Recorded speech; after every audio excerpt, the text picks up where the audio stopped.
ರಾಜ್ಯದ ಕಾಂಗ್ರೆಸ್ ಸರ್ಕಾರ ತೆಗೆದುಕೊಳ್ತಾ ಇರತಕ್ಕಂತ ನಿರ್ಧಾರಗಳು ಬೆಲೆ ಏರಿಕೆ ವಿಚಾರದಲ್ಲಿ ಇವರು ತಗೊಳ್ತಾ ಇರತಕ್ಕಂತ ಕೆಟ್ಟ ನಿರ್ಧಾರಕ್ಕೆ ಕೇಂದ್ರ ಸರ್ಕಾರದ ಹೊಣೆ ಅಂತೇಳಿ ಕೇಂದ್ರ ಸರ್ಕಾರದ ಮೇಲೆ ದೂರನ್ನ ಹಾಕ್ತಾರೆ.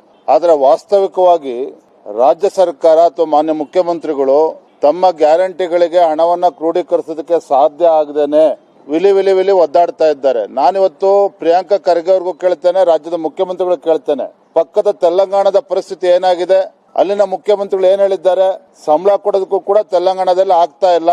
ಯಾಕೆ ಮಾತನ್ನ ಇಲ್ಲಿ ಉಲ್ಲೇಖ ಮಾಡ್ತಾ ಇದ್ದೇನೆ ಹೇಳಿದ್ರೆ, ಕಳೆದ ಲೋಕಸಭಾ ಚುನಾವಣೆ ಸಂದರ್ಭದಲ್ಲಿ ಏನು ನಮ್ಮ ಗ್ಯಾರಂಟಿ ಇಡೀ ದೇಶಕ್ಕೆ ಮಾದರಿ ಅಂತ ಹೇಳಿ ಆ ಹಿಮಾಚಲ ಪ್ರದೇಶನ್ನು ಕೂಡ ಮುಳುಗಿಸ್ತಕ್ಕಂತ ಕೆಲಸ ಅವರು ಮಾಡಿದ್ದಾರೆ. ಇವರ ಗ್ಯಾರಂಟಿಗಳು ದೇಶಕ್ಕೆ ಮಾದರಿ ಅಂತೇಳಿ Telangana it was a surplus state, financial deficit ಇರಲೇ ಇರಲಿಲ್ಲ ತೆಲಂಗಾಣ.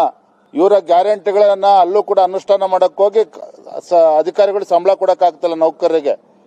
ಹಿಮಾಚಲ ಪ್ರದೇಶದಲ್ಲಿ ಅಲ್ಲೂ ಕೂಡ ಕಾಂಗ್ರೆಸ್ ಸರ್ಕಾರ ಇದೆ, ಅಲ್ಲಿ ಕಾಂಗ್ರೆಸ್ ಮುಖ್ಯಮಂತ್ರಿಗಳಿದ್ದಾರೆ. ಇದೇ ಗ್ಯಾರಂಟಿಗಳನ್ನ ಅಲ್ಲೂ ಇಂಪ್ಲಿಮೆಂಟೇಷನ್ ಮಾಡಿ ಅಲ್ಲೂ ಕೂಡ ದೇವಸ್ಥಾನಗಳಿಂದ ದುಡ್ಡನ್ನು ವಸೂಲಿ ಮಾಡ್ತಾ ಇದ್ದಾರೆ ಸಂಬಳ ಕೊಡಕ್ಕೋಸ್ಕರ ಸರ್ಕಾರಿ ನೌಕರರಿಗೆ.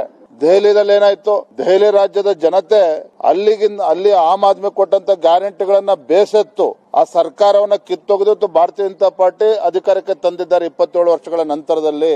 ಯಾಕೆ ಎಲ್ಲ ರಾಜ್ಯಗಳ ಉದಾಹರಣೆ ಕೊಡ್ತಾ ಇದ್ದೇನೆ ಅಂತ ಹೇಳಿದ್ರೆ, ಏನು ನಮ್ಮ ರಾಜ್ಯದಲ್ಲಿ ಅತಿ ಬುದ್ಧಿವಂತ ಸಚಿವರುಗಳಿದ್ದಾರೆ ನಮ್ಮ ರಾಜ್ಯದಲ್ಲಿ ಕಾಂಗ್ರೆಸ್ ಸರ್ಕಾರದಲ್ಲಿ.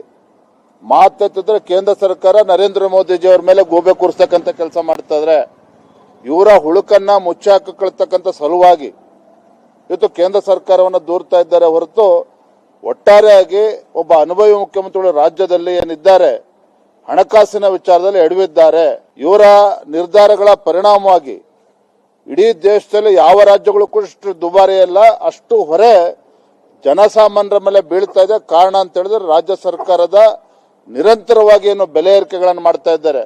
ನೀರಿನ ಮೇಲೆ ದರವನ್ನ ಜಾಸ್ತಿ ಮಾಡಿದ್ರು, ಸ್ಟಾಂಪ್ ಡ್ಯೂಟಿ ಜಾಸ್ತಿ ಮಾಡಿದ್ರು, ವಿದ್ಯುತ್ ದರ ಜಾಸ್ತಿ ಮಾಡಿದ್ರು, ಬೆಂಗಳೂರಿನಲ್ಲಿ ಮೆಟ್ರೋ ದರ ಅದನ್ನ ಜಾಸ್ತಿ ಮಾಡಿದ್ರು, ಕಸಕ್ಕೆ ಅದು ಕೂಡ ಟ್ಯಾಕ್ಸ್ ಹಾಕ್ತಾ ಇದ್ದಾರೆ. ನಾ ಹೇಳಿದ್ನಲ್ಲ, ಮನುಷ್ಯರು ಉಸಿರಾಡ್ತಕ್ಕಂಥ ಗಾಳಿಗೆ ಒಂದು ಬಿಟ್ಟು ಅದಕ್ಕೊಂದು ಟ್ಯಾಕ್ಸ್ ಹಾಕಿಲ್ಲ. ಆ ದಿನಗಳು ಬಂದ್ರು ಕೂಡ ಆಶ್ಚರ್ಯ ಇಲ್ಲ, ಅಂತ ಪರಿಸ್ಥಿತಿ ತಂದಿದ್ದಾರೆ. ಹಾಗಾಗಿ ರಾಜ್ಯದ ಮುಖ್ಯಮಂತ್ರಿಗಳು ಸತ್ಯಾಂಶವನ್ನ ಹೊರಗೆ ಇಡ್ತಾ ಇಲ್ಲ.